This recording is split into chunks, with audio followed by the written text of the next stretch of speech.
बढ़ते हैं आगे। 12 से बड़ी खबर आपको देंगे। अंता किरण में घमासान अब तेज होता हुआ नजर आ रहा। जी हां, पूर्व सीएम वसुंधरा राजे चुनाव प्रचार करेंगी। आज जनता में बूथ कार्यकर्ताओं की बैठक लेंगी। वहीं कांग्रेस प्रदेश अध्यक्ष गोविंद सिंह डोटासरा और प्रभारी सुखजिंदर सिंह रंधावा प्रचार कर रहे हैं। बिल्कुल, प्रत्याशियों के लिए समर्थन जुटा रहे हैं। बड़ी खबर इस वक्त आपको हम दे रहे हैं। देखिए, अंता का ये चुनावी रण अब दिलचस्प मोड़ लेता हुआ नजर आ रहा है, क्योंकि हर रोज एक नई चुनौती, हर एक नया रंग इस पूरे चुनाव में देखने को मिल रहा है। वसुंधरा राजे की मांग हो रही थी कि आखिर वसुंधरा राजे कब पहुंचेंगी, तो अब प्रचार के लिए कमान संभाल चुकी है पूर्व सीएम वसुंधरा राजे। उनके बेटे पहले से ही दुष्यंत सिंह सांसद इस पूरे चुनाव की रूपरेखा तैयार कर रहे हैं। प्रभारी उन्हें बनाया गया है। तो वहीं आपको ये भी बता दें कि दूसरी तरफ कांग्रेस प्रदेश अध्यक्ष गोविंद सिंह डोटासरा और साथ ही साथ प्रभारी सुखजिंदर सिंह रंधावा प्रचार प्रसार में जुटे हुए हैं। अब जैसे जैसे चुनाव की तारीख नजदीक आ रही है, वैसे अंता का रण और दिलचस्प होता नजर आ रहा है। इस बार का मुकाबला काफी दिलचस्प है। कांग्रेस ने प्रमोद जैन भाया को मैदान में उतारा है और प्रमोद जैन भाया पहले भी 2 बार यहां से विधानसभा का चुनाव लड़ चुके हैं। कई बार जीत दर्ज की जा चुकी है और पिछले साल उन्हें हार का सामना करना पड़ा था। और दूसरी तरफ मोरपाल सुमन जो बीजेपी के उम्मीदवार हैं। अब देखना होगा ये मुकाबले में आखिर जीत किसकी होती है।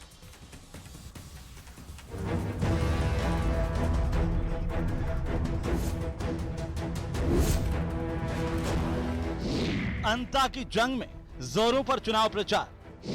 कांग्रेस के दिग्गजों ने संभाला मोर्चा। अंता के कई गांवों में कांग्रेस की नुक्कड़ सभा। स्कूलों में टीचर नहीं, एक से बढ़कर एक समस्या। 12 जिले की अंता सीट पर उपचुनाव से पहले तैयारियां जोरदार चल रही हैं।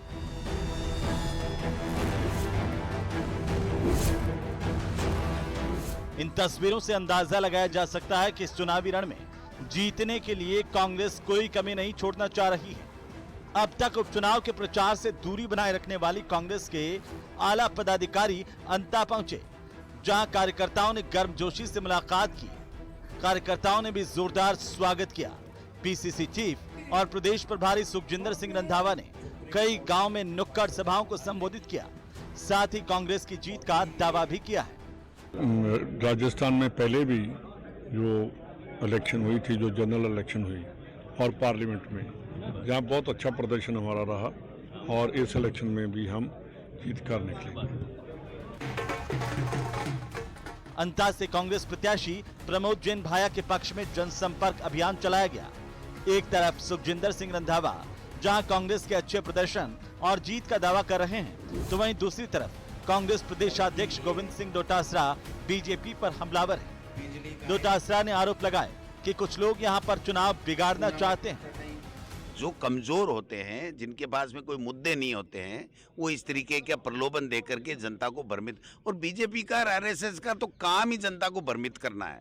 कभी धर्म के नाम पे कर देते हैं, कभी दूसरे नाम से कर देते हैं, तीसरे आदमी को खड़ा कर देते हैं जिससे कांग्रेस का वोट खराब हो जाए और उनकी जीत हो जाए। सीधे चुनाव में वो कभी भी जीत ही नहीं सकते कांग्रेस से।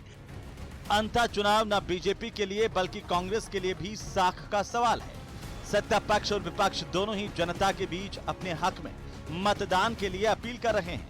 अब 11 नवंबर को मतदान के बाद 14 नवंबर को आने वाला नतीजा ये तय करेगा कि जनता ने किस पार्टी पर भरोसा जताया है। 12 से न्यूज़ 18 राजस्थान के लिए विपिन तिवारी की रिपोर्ट।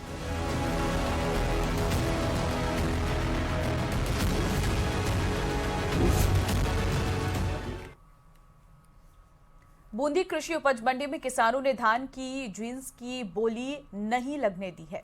उनका आरोप है कि व्यापारी उन्हें कम दाम दे रहे हैं, जिससे उनकी लागत निकलना भी मुश्किल है और ऐसे में उन्होंने प्रदर्शन करते हुए विरोध जताया है। देखिए रिपोर्ट।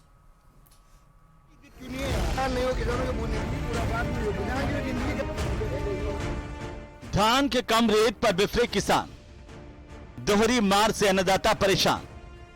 कृषि मंडी में किसानों का अल्टीमेटम।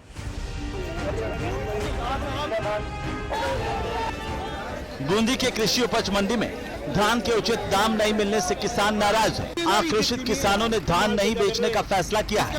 उनका कहना है कि उन्हें फिलहाल 1500 रुपए प्रति क्विंटल रेट मिल रहा है, जिससे उन्हें भारी नुकसान उठाना पड़ रहा है। किसानों की मांग है कि 3,000 से 3,200 रुपए प्रति क्विंटल तक धान का दाम मिले तो उन्हें फायदा हो सकता है। हम यही कहना चाहेंगे, हमारे इसको जो मूल्य है, जो हमें लागत है पूरी निकले और हमारा थोड़ा मुनाफा हो, तो हम इसमें 3,000 प्लस में बचेगा, उसके बाद ही हो पाएगा। अब ऐसे इसको 1,000 रुपए कुंटल में या 500 रुपए कुंटल में या 1,600 रुपए कुंटल में बेच पाएंगे, तो अपना तो जो लागत है वही नहीं। अन्य राज्यों में ज्यादा दाम है यहाँ, अन्य राज्यों से तुलना करते हो आप, तो जो इसकी जो मतलब जो अपने इसका लागत है, इसकी लगाई है, कटाई है, इसके पास खाद है, बीज है, इसका डीजल का खर्चा, सबका खर्चा है, उसको निकालने के बाद में इसमें किसान के पास पैसा नहीं बचेगा तो खेती क्यों करेगा? एक तरफ बारिश की मार और दूसरी तरफ कृषि उपज मंडी में कम रेट मिलने से किसानों को दोहरी मार का सामना करना पड़ रहा है। इसके विरोध में किसानों ने मंडी में ट्रैक्टर ट्रॉलियों में भरकर लाई गई धान की जिन्स की बोली नहीं लगने दी। किसानों ने व्यापारियों को खरीदने का मौका नहीं दिया। 1,000 रुपए 500 रुपए लगा रहे हैं। अब ये भी कोई भाव हो क्या? जो किसान है, एक तरफ तो जो राजस्थान में और केंद्र सरकार में जो डबल इंजन की सरकार है वो ये बोलते हैं कि किसानों की आय दोगुनी होनी चाहिए, और एक तरफ जो उनको भाव ही नहीं मिल पा रहा। उनका आरोप है कि व्यापारी कम दाम पर खरीद कर रहे हैं, जिसके चलते मंडी परिसर के प्लेटफॉर्म पर धान के ढेर अभी भी पड़े हुए हैं। वहीं किसानों ने हंगामा करते हुए कहा कि जब तक मांगों पर सहमति नहीं बनती तब तक कोई खरीदारी नहीं होगी। के जो उचित दाम है वो नहीं मिलने के चलते यहाँ पर बोली नहीं लगी और किसानों की ये जिन्स है वो मंडी में ऐसी की ऐसी पड़ी है। सहयोगी रवि के साथ न्यूज़ 18 के लिए बूंदी से भवानी सिंह। अरवल सरिस्का टाइगर रिजर्व और सरिस्का बफर जोन में अब नए शावकों की मॉनिटरिंग और सुरक्षा पर विशेष ध्यान दिया जा रहा है। वन विभाग ने शावकों को रेडियो कॉलर लगाने की तैयारी शुरू कर दी है। सरिस्का के फील्ड ऑफिसर की ओर से केंद्र सरकार को अनुमति के लिए प्रस्ताव भेजा गया है। अधिकारियों के अनुसार सरिस्का में मौजूद कई शावक अब वयस्क होने की अवस्था में पहुंच चुके हैं। आने वाले 6 महीनों में अपनी मां से अलग होकर बड़े क्षेत्र में अपनी टेरिटरी बनाना शुरू करेंगे।